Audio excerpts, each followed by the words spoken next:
Welcome to Infant Nutrition. Today we will be talking about how to feed infants.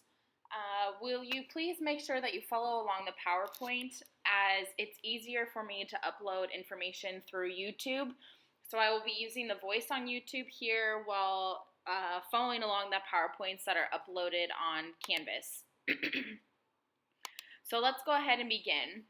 So during an infant's life, there are dramatic changes in the first year of life. Their torso grows longer and fat increases. Those of you who have had kids, you know how quickly their weight triples. It triples in the first year. So if your baby was born 5 pounds, they're going to be about 15 pounds at the end of that first year. They also increase their length by about 50%. So you can see that these babies are rapidly growing, which of course is going to have a profound impact on their nutritional needs. In that first year, the baby is born with no head control, and by the end of the first year, they're able to pull up, stand, and possibly even walk depending on how quickly they develop. At the beginning, they only have a reflex suck, so they can really only suck, let's say, a nipple or the tip of a bottle. And at the end of the first year, they should be eating finger foods and being able to use sippy cups. Milk only, so we're talking about human milk or formula in the beginning part of their life. And then by that end of the first year, they're having a variety of food and beverages. So you can see all over the board, these infants are developing throughout that first year significantly. Birth outcomes can determine the health of the infant. So one of the biggest areas that the public health industry has been working on is the infant mortality rate. Infant and mother mortality rate really rate how healthy a country is overall. So that newborn weight is a key outcome to measure the health of the baby. Ultimately, we want the baby to be born full term. Anything full term is considered 37 to 42 weeks. Anything under 37 weeks, it's considered premature. And we really want those babies to reach full term because they're still developing their organs until that 37-week gestation. Babies are typically born around 5 to 8 pounds. So 5.5-ish to 8.5 pounds is your typical normal birth weight. However, there are complications such as gestational diabetes. Gestational diabetes is when the mother has diabetes during pregnancy. If it is uncontrolled, this could ultimately result in a macrocytic birth weight. What that means is that the baby is very large and weighs a lot. However, their organs are not fully developed. And this is due to that chronic high blood sugar of the mom is not controlled. Therefore, there are complications for the baby. So you can see that this baby may be born 9-10 pounds, which is outside of that normal healthy weight. So that to determine the health of the newborn, we really want them to be within that 5.5 to 8.5 pound range. Their length is also another factor. So they typically are 18.5 to 21.5 inches. And in 2013, 89% of births were full term. So that's great. That means that we have a pretty healthy population of infants.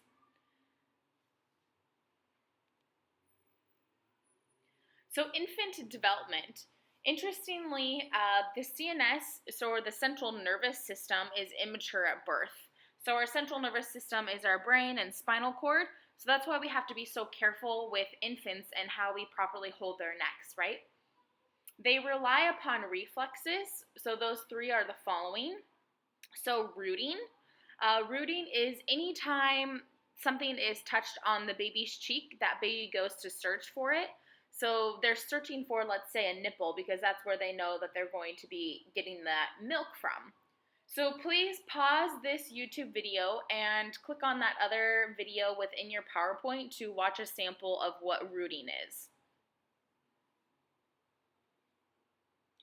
Babies can also suck. So again, they're going to be sucking that nipple or a bottle if mom is not breastfeeding. And they are able to coordinate breathing and swallowing. So these are kind of the most what they rely on in this early stages because they haven't fully developed everything yet. So their digestive system, a lot of people don't realize how important the digestive system is, and it takes 6 months to mature that digestive system. But at birth, babies can digest fat, proteins, and sugars. They can also absorb all three of these nutrients. So if you remember, proteins break down to amino acids, and that's what that AA abbreviation is.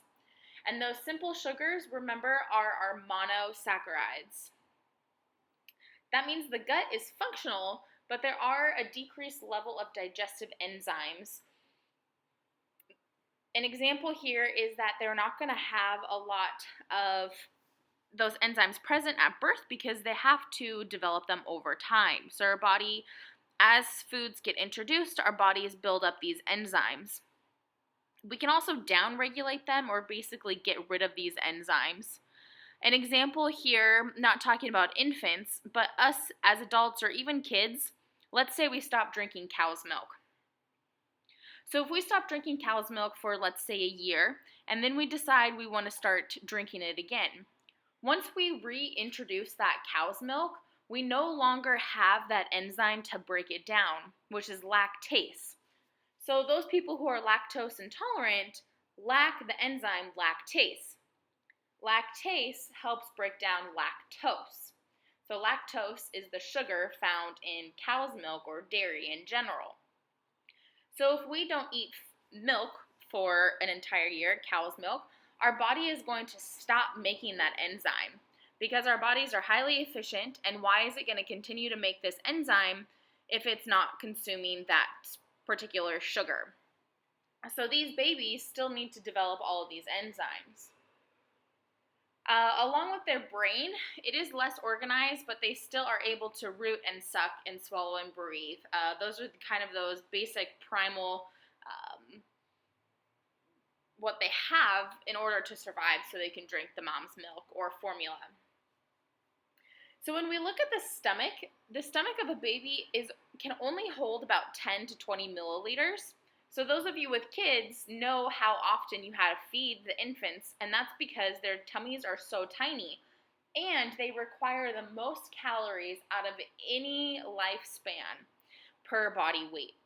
So 10 to 20 milliliters, just to give you a little bit of an idea, is only about 2 teaspoons. So you can see how tiny their tummies are. An example of what size it would be on day 1 is about, or in their first early stages, is about the size of a marble. So that's how tiny these babies' tummies are. And by day, later in the month, their tummies are about the size of a ping pong ball. So at 12 months of age, they can hold up to 200 milliliters of fluid. So you can see that there's a significant increase in their organ size. Protein is not essential it is essential for the infant, but it's not their primary nutrient that they need. They digest less per hour than an adult, so they don't need as much protein. However, fat is important, and they absorb less of it, however, because they are burning it so quickly, because their bodies are growing so fast. Carbohydrates are digested by 32 weeks gestation and complex by 6 to 12 months. So that's why we don't introduce solid foods until about 6 months, because their digestive system doesn't have that ability to break down the complex carbohydrates. Their kidney function is also immature until about 5 months old. We'll talk about this a little bit later, but their kidney function is one of the main reasons why you are not supposed to have cow's milk during your first year of life. So take a moment to pause here and figure out how do you know if your infant is getting enough calories? Now that you have thought about how you can determine how many calories your infant is getting, move to the next slide where you will see a growth chart. Now, what exactly is a growth chart? You're basically going to be plotting the child based off of their age and then finding out where they fall for their weight and their height. This is going to determine which percentile they're in. So what this means is out of 100 people, if they fall within the 50th percentile, that means they're about in the middle of that means 49 are below them and 48 are above them, or vice versa. They're in the middle. Now, this doesn't mean that they're average, right? So we can just, being in the certain percentiles doesn't mean good or bad. We really just want to compare them to themselves. So this is how we determine if they're getting enough calories. We don't want to see a significant drop off of the linear graph. We want to see a nice steady incline. So when you're looking at this growth chart, you can see that the years are on the y-axis or on the bottom. And you can see there's 3 months, 6 months, 9 months, 12 months, etc. And then you'll see on the left-hand column, on the x-axis, weight and length. So if you're going to plot this first one, I want you to practice. Go to the next slide and practice with this case study for Carly, who's 3 months old, and then Sammy, who's 6 months old. So take a moment right now and pause this YouTube video, chart them, and then we'll come back and see if you got them correct. So really quickly, I'm going to tell you how to chart at least one of them. So Carly is 3 months old, so we would find 3 months on the bottom, and she weighs 10.5 pounds. So I'm going to go over to the right to 3 months, and then I'm going to follow that line up until it meets that 10.5 pounds, all right? Now, the graphs that kind of go up and curve, that's the line that you're going to follow up and see which percentile she falls under. Okay, so at 3 months and 10.5 pounds, she falls about on the 25th percentile. So now try to chart those other 3 numbers and give me a second, or pause this and then play it and I'll have the answers for you. All right, did you figure out those other 2 numbers? For Carly, her weight, or I'm sorry, her length, because we already did her weight. Her length, she falls in the 25th percentile. Now, how about Sammy? Sammy is 6 months old. She weighs 20 pounds and is 26 inches. For her weight, she is above the 95th percentile, and her length, she is approximately at that 50th percentile. Did you get them right? If you didn't, go back and try to figure out where you made the error. It's a lot easier if you use some type of ruler or paper because the lines are so tiny on the inside in order to chart them correctly. We typically say that they are between the 25th and 50th percentile, or they're below the 5th percentile, or whatever it may be. We don't say, oh, they are at the 37th percentile. So speaking about babies need the most nutrients per kilogram. So they need approximately 80 to 120 calories per kilogram. This is higher than any other time of their life. These calories are dependent upon all of that growth and development. As we talked about on that first slide, you can remember how much they are growing and how quickly they change. They triple their weight in the first year, so you can imagine how much energy and calories they need. Now, babies cannot tolerate fasting. They quickly use this energy. Anyone who has had kids before knows that when they are younger, their feeding schedules are very routine and they're feeding every 3 to 4 hours. Again, remember how tiny those tummies are and then how many calories they need in order to help them develop all of their growth and development. Now let's look at the 3 macronutrients and what their primary roles are for infants. They're slightly different than adults. Their protein needs are typically met with breast milk or formula. They don't need a lot of protein because they are still developing and it's not enough calories for them. So what protein they do get from the breast milk or formula is going to be enough amino acids for them to have those building blocks. Now fat, there's no specific level determined on how much they should get. However, it is the primary fuel source for their liver, their brain, and their muscles. They regularly use this energy because if you remember, it's 9 calories per gram, so it's very energy dense. It's important because it's a smaller volume but more calories. The fat is dependent, if they are breastfeeding, the type of fat is dependent on what the mom's consuming. So if mom consumes a lot of saturated fat, then there's going to be a lot of saturated fat content in the breast milk. But if mom eats a lot of those healthy polyunsaturides or unsaturated fat, then they're going to have a higher presence of the healthier fats in the breast milk, which is important for baby's brain development.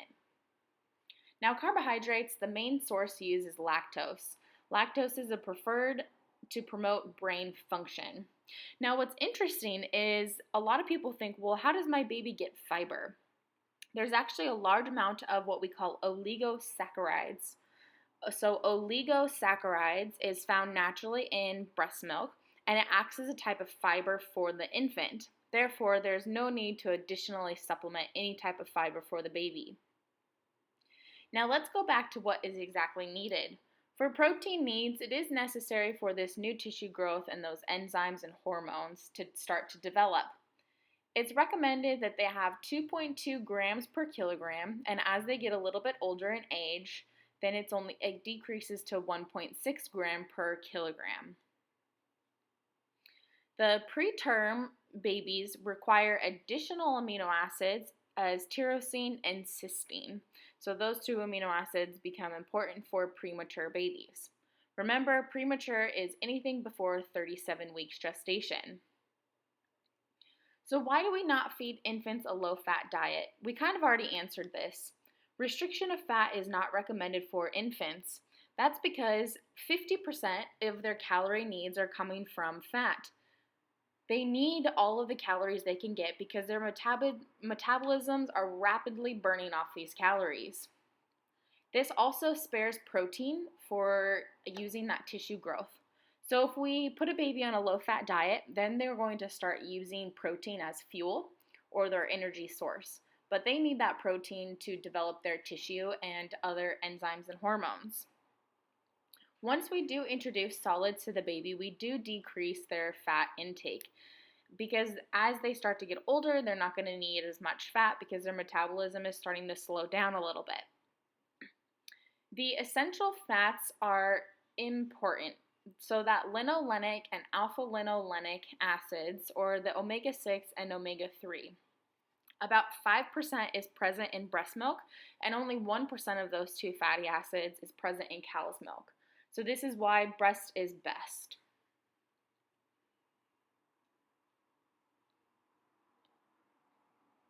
So the metabolic rate, as you can see, we've already discussed, they're rapidly growing and they have a lot of lean body mass. That's what LBM stands for, lean body mass. So they're using glucose, and that glucose, if it's not available, then they're going to convert amino acids to glucose. But amino acids then are not going to be available for growth. So you can see that fat and carbohydrates are very important for the infant. Now let's compare breast milk and formula. If you look at this nice little picture, it can show you how much more nutrients and benefits you're going to get from breast milk. For example, you have antiviruses, hormones, antibodies, and growth factor and enzymes. Formula, for some reason, they cannot get these others in there. They've designed formula to try to basically compare to breast milk, but the resources just are not there.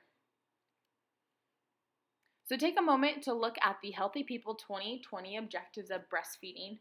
In general, you've already read about this in your textbook, but all they're saying is that they're trying to increase the number of people who are breastfeeding. For being in a culture that is so advanced here in America, we still have a lot of moms that are not breastfeeding. Part of that is some people are just not supported by their spouse. Maybe they have work schedules that they're scared to ask to pump, which legally they are supposed to be allowed to pump. So there's still a lot of issues that need to be worked out with breast milk and pumping, and keeping mom and baby basically breastfeeding for that entire first year of life is very important. So breast milk contains a high amount of water, therefore there's no need to add water to the baby for hydration within those first 6 months. Once we start introducing solid foods, then we can start introducing water. However, breast milk will have enough water in it to maintain hydration for that baby. The fats are the second largest component of breast milk. They provide about half of the energy needs. Breast milk is relatively low in concentration of protein than in human milk. That's breast milk. So if we look at this graph and we compare human milk, cow's milk, and then infant formula, this chart shows the difference between whey protein and casein. Those are the two main proteins that are found in milk. The whey protein is a fast-acting protein, and the casein is a slow-acting protein. So if we look at human milk, it's about 60% whey, but if we look at these formulas, there's 60 to 90% is whey. Now, cow's milk has a significant more amount of casein. You can see that 80% of it has casein and only about 20% whey. This is one of the reasons why cow's milk should not be drank during this infant stage. Continuing on with breast milk or human milk, the carbohydrates are mostly lactose, as we talked about. These slowly get digested and it stimulates microbial growth. What that means is in our gut we have these microorganisms. Very important to have diversity there. Fat-soluble vitamins in the human milk, so your vitamins A, D, E, and K, are really dependent on the mom's status. So if mom has a deficient or malnourished diet, she's not going to have a lot to give to the baby. So that's why it's important for mom to focus on eating healthy as well. The water-soluble vitamins, as well as the minerals, are going to be dependent on mom's diet as well. However, the minerals are interesting because they are low compared to other mammals. I was going to say animals there.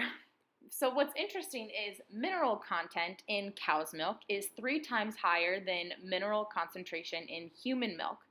Now, this is another reason why babies, these infants, should not be drinking cow's milk. Because of their kidney development, it's not fully developed yet. Therefore, they do not have the ability to filter the minerals through their kidneys. So they need a lower concentration of them. So that's why breast milk and formula is suitable for this lifespan, because they have a very low mineral content. They have seen, because of the mineral content in cow's milk, for infants who do get cow's milk, you can see they end up getting iron deficiency. And iron is an important nutrient for infants, which we're going to be talking about a little bit later. So I want you to pause this video and kind of write a compare and contrast between breast milk and formula and teach some sort of way to remember the difference. So hopefully you're able to better understand the differences between breast milk and formula. There's another slide here where it says formula, and there are a couple bullet points on telling you what the difference is. So again, this is going to help you reiterate what we have already discussed, maybe in a little bit more detail.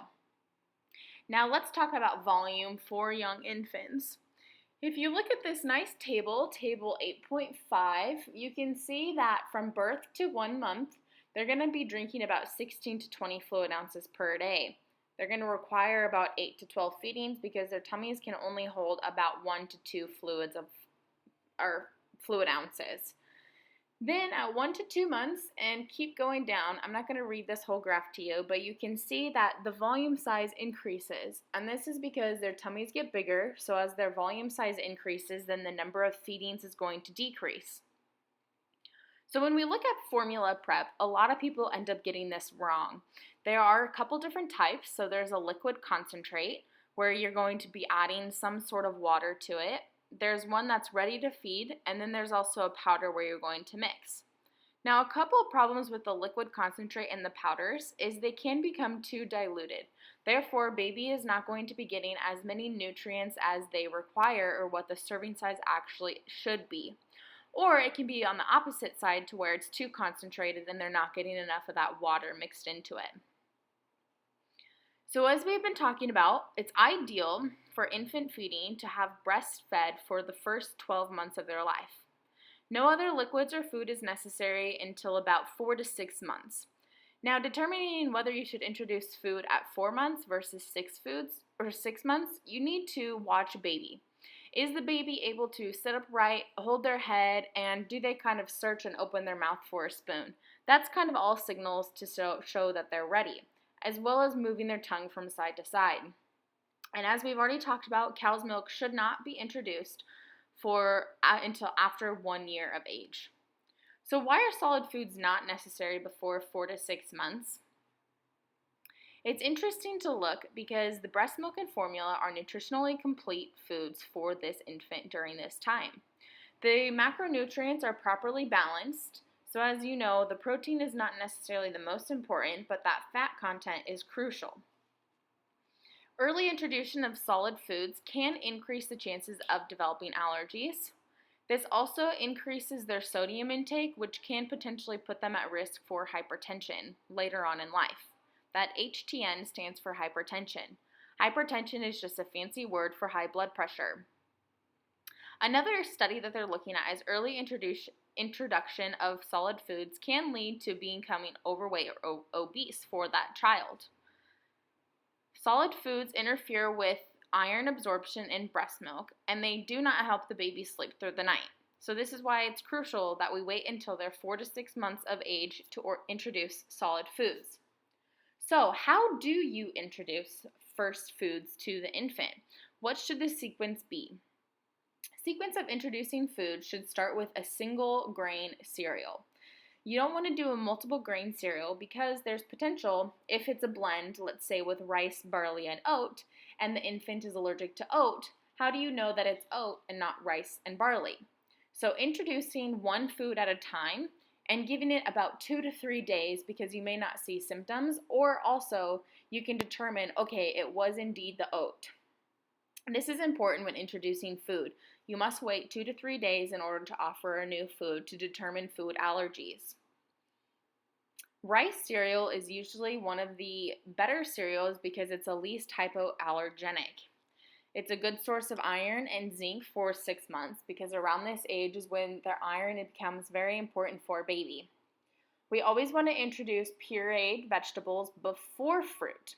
Now the reason this is because if we introduce fruit first, it's sweeter, so then baby is probably going to deny vegetables. Because they have not developed this palate for sweet food, introducing vegetables first is very important. So you can have pureed green beans, peas, carrots, sweet potatoes, but again, you don't want to blend them. You want to have a single green bean, a single pea, a single sweet potato so you can determine food allergies. Then we can introduce pureed fruit. So as you can see, the next slide, the sequence of introducing foods, you can see which food should be introduced around 6 months and which should be introduced after 1 year. So the whole egg as well as milk and then citrus juices should not be introduced until after 1 whole year. Now around 6 to 8 months is when we can start introducing a little bit thicker texture, so things like cottage cheese and yogurt, and also around 6 to 8 months is when they can start using a sippy cup. In general, the rule of thumb is 4 to 6 months that it should be a soupy texture, no lumps. Around 6 to 8 months is when they can have that softer texture and lumps are okay. The serving size is to begin with 1 to 2 tablespoons per meal, 1 to 2 times a day. This will help baby adjust to having food first. So go to the slide where it has the baby picture and it says, what is going right here? So take a moment to think about what's going on in this picture to make this right.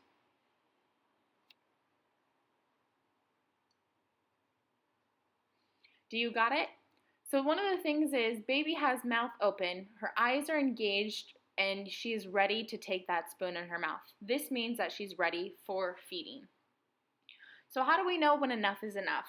This is extremely important because what we're doing is we're developing this baby's hunger signals and full signals. So one of the things that most of us probably grew up with our parents saying, you don't get to leave the dinner table until all your food is gone. Now this is not a proper way to teach our children to eat because this leads to overconsumption chronically, therefore we have an obesity problem. We really need to be in tune with our hunger signals and our full signals. So that way we can cut ourselves off before we're stuffed with too many calories. So we need to watch for the baby to turn away their head. If they start to slow down, if they start to play with their food, if they keep their mouth closed, they have the most amazing instincts to know when they're full. And we do not want to mess up their cue because then they're going to not know when they're full. And we want them to keep those hunger full signals.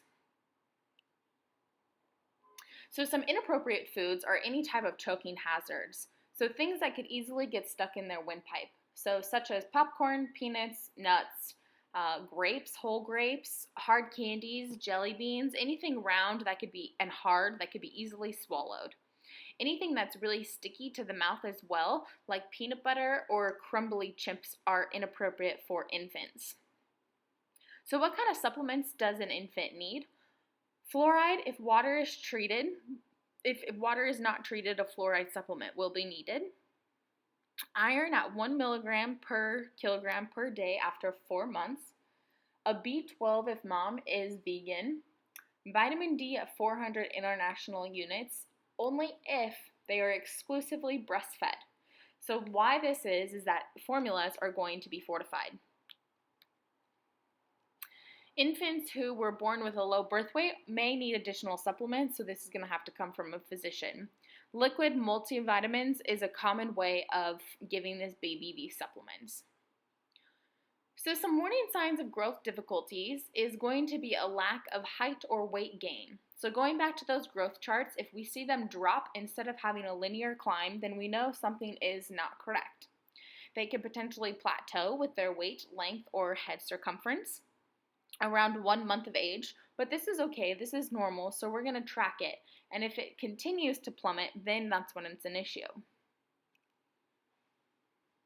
So what are some common nutritional problems related to infants? FTT, or failure to thrive, is a primary one, where there's a caloric deficiency. We need to increase our calories, and protein is usually the first step to help combat this failure to thrive.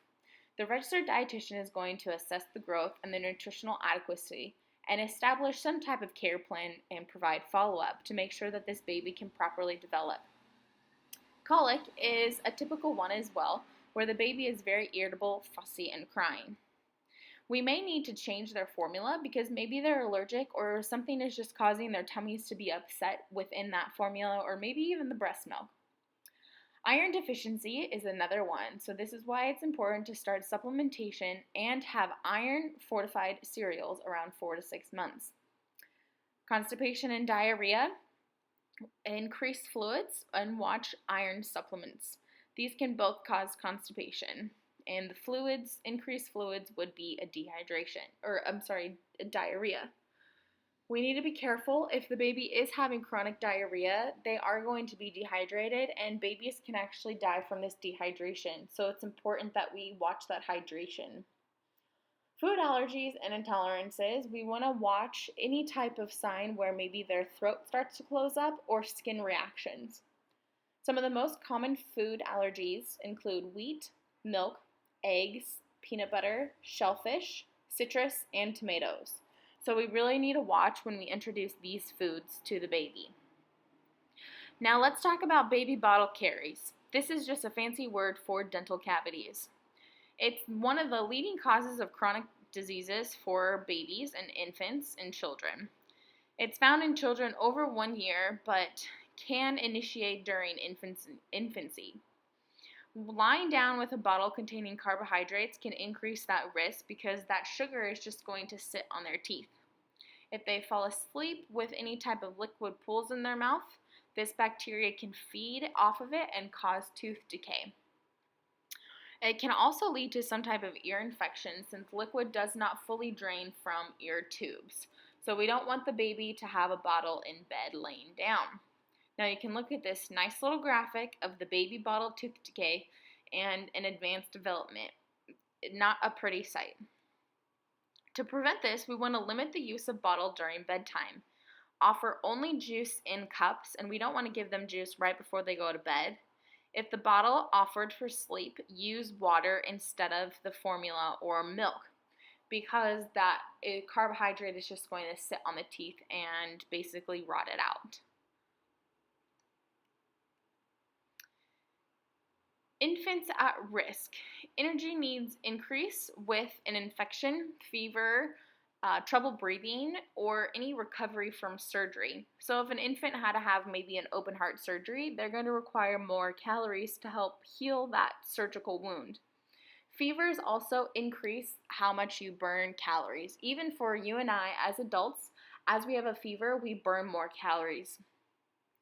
Energy needs will decrease for infants who have Down syndrome, smaller muscles, or in any type of inability to move their muscles because they are less active.